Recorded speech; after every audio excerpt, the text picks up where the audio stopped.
సచివాలయంలో రంగారెడ్డి పాలమూరు జిల్లాల నీళ్ల కష్టాలపై ఆఫీసర్లతో ముచ్చటించిండు మంత్రి జూపల్లి కృష్ణారావు. ఇక ఆ విషయాలను మీడియాకు చెప్తుండు. లైవ్ లో యుద్దాం. అట్లాగే పెన్షన్లకు సంబంధించి కూడా రాష్ట్రంలో ఇప్పటిదాకా బ్యాంకుల ద్వారా మనం ఈ పెన్షన్ పంపిణీ ఏర్పాటు చేస్తా ఉన్నాం.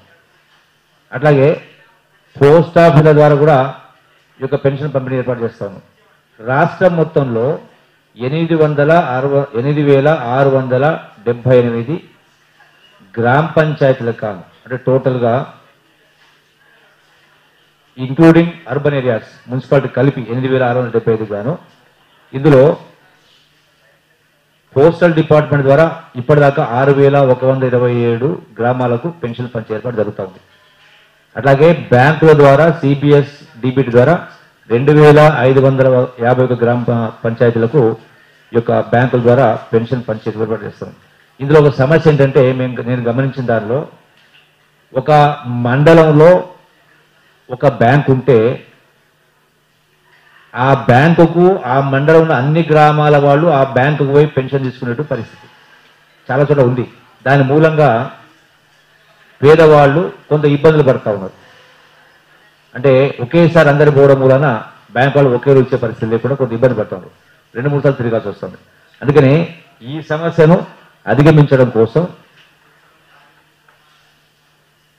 రాష్ట్ర పోస్టల్ డిపార్ట్మెంట్ వాళ్ళతో మాట్లాడి వాళ్ళని ఒప్పించి ఎక్కడెక్కడైతే గ్రామాలలో పోస్ట్ ఆఫీస్ ఉన్నాయో వాళ్ళందరికీ కూడా పోస్ట్ ఆఫీస్ ద్వారా ఈ బయోమెట్రిక్ ద్వారా అంటే వేలి ముద్రల ద్వారా వాళ్లకు పెన్షన్ ఇప్పించేటువంటి ఏర్పాటు చేసే కారణంగా సుమారుగా అంటే అదనంగా ఇప్పుడు ఇస్తున్నటువంటి 6,127 పోస్ట్ ఆఫీస్తో పాటుగా అదనంగా ఇంకా 2,134 పోస్ట్ ఆఫీస్ ద్వారా అంటే టోటల్గా ఒక 70 చోట్ల తప్ప అంటే మున్సిపల్ కార్పొరేషన్స్ గ్రేటర్ హైదరాబాద్ లాంటి ప్రాంతాలు తప్ప మిగతా అన్ని చోట్ల పోస్టల్ డిపార్ట్మెంట్ ద్వారా ఈ పేమెంట్ చేసిన కారణంగా ఈ బయోమెట్రిక్ విధానాన్ని ఉపయోగించిన కారణంగా ఎవరైతే పెన్షన్ తీసుకొని వాళ్ళు ఉంటారో ఆ అమౌంట్ కూడా మనకు తెలిసిపోతా ఉంది. ప్రతి నెల కూడా ఒక 15-20 crores అంటే అవైల్ చేసుకునే వాళ్లకు అమౌంట్ రిటర్న్ వస్తూ ఉంది. అదే బ్యాంకుల ద్వారా అయితే ఈ బయోమెట్రిక్ లేని కారణంగా ఒకవైపున పెన్షన్దారులు ఇబ్బంది పడుతూ ఉన్నారు, రెండో వైపున ఎవరు తీసుకున్నారో ఇంకా ఎవరికి అందలేదని కింద మాకు ఆ ఇన్ఫర్మేషన్ కరెక్ట్ రావడం ఇబ్బంది అవుతుంది బయోమెట్రిక్ సిస్టమ్ లేని కారణంగా. అందుకని ఈ రోజున ఈ ఇబ్బందులు తొలగించడం కోసం అన్ని గ్రామాల వాళ్లకు పేదవాళ్లకు పెన్షన్దారులందరికీ అది వికలాంగులైనా సకలాంగులు ఎవరైనా అందరికీ కూడా ఈ ఇబ్బంది ఈ నెల నుంచే ఏప్రిల్ నెల నుంచే ఇబ్బంది తొలగించే విధంగా అందరికీ పెన్షన్ ఏర్పాటు చేస్తాము. గ్రామ పంచాయతీలో పోసాల పక్కన ఉన్నా కూడా హ్యాబిటేషన్ వేరే ఉన్నా కూడా అక్కడికి వెళ్ళి కూడా ఆ యొక్క హ్యాండ్సెట్ ద్వారా బయోమెట్రిక్ ద్వారా వాళ్ళకు పెన్షన్స్ ఇచ్చేందుకు ఏర్పాటు చేస్తాను.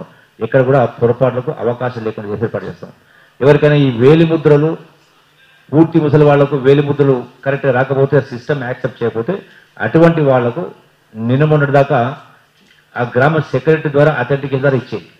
అటువంటి చోట కూడా 1-2 పొరపాట్లు ఆ గ్రామ సెక్రటరీలు పొరపాటు చేసిన కారణంగా ఆ విడోకు పెన్షన్ ముట్టలేదు గడిచిన 4 మాసాల నుంచి.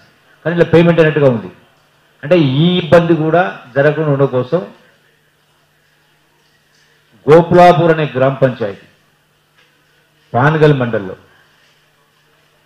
ఆ గ్రామ సెక్రటరీ ఈ అథెంటికేషన్ కారణంగా ముదావత్ రేవతి అనేటువంటి ఆవిడకు పెన్షన్ ముట్ల. అందుకని తక్షణం ఈరోజు నా నోటీస్కి వస్తే ఈరోజే ఎంక్వైరీ చేసి ఆ అధికారిపై చర్య తీసుకొని వాళ్ళని సస్పెండ్ చేసేటువంటి ఏర్పాటు కూడా జరిగింది. ఆర్డర్స్ కూడా తెప్పడం జరిగింది. అంటే ఇటువంటి పొరపాట్లు పునరావృతం కాకుండా ఉండడం కోసం ఈ అథెంటికేషన్ సిస్టమ్ కూడా మార్చి ఒక సెక్రటరీ కాదు మిగిలిపోయినటువంటి 5-10 పెన్షన్ ఉంటే దానికి మండల ప్రజాపరిషత్ అంటే ఎంపీడీ1 సెక్రటరీ జాయింట్గా రెస్పాన్స్ చేసి వాళ్ళ ద్వారా ఇప్పించేటువంటి ఏర్పాటు చేస్తాం లెఫ్ట్ ఓవర్ ఏమైనా ఉంటే. మళ్ళీ దాంతోపాటుగా ఈ వేలి ముద్రలు రానటువంటి మిస్ అయిన ఉంటే ఈ ఐరిష్ టెక్నాలజీ ద్వారా కనుపాపల ద్వారా కూడా తీసుకునేటువంటి ఏర్పాటు చేస్తాం. అంటే 100% ఎక్కడికి ఎటువంటి పరిస్థితుల్లో కూడా ఎవరికి ఇబ్బంది రాకుండా ఉండటం కోసం ఈ యొక్క పటిష్టమైనటువంటి పద్ధతులను అవలంబిస్తూ గతంలో చేయని విధంగా వీటన్నిటి కూడా పటిష్టంగా చేస్తూ ఎవరికి లేట్ కాకుండా 100% అందించేటువంటి ఏర్పాటు చేసేటువంటి కార్యక్రమం చేస్తా ఉన్నాం. Thank you. 2 విషయాలు.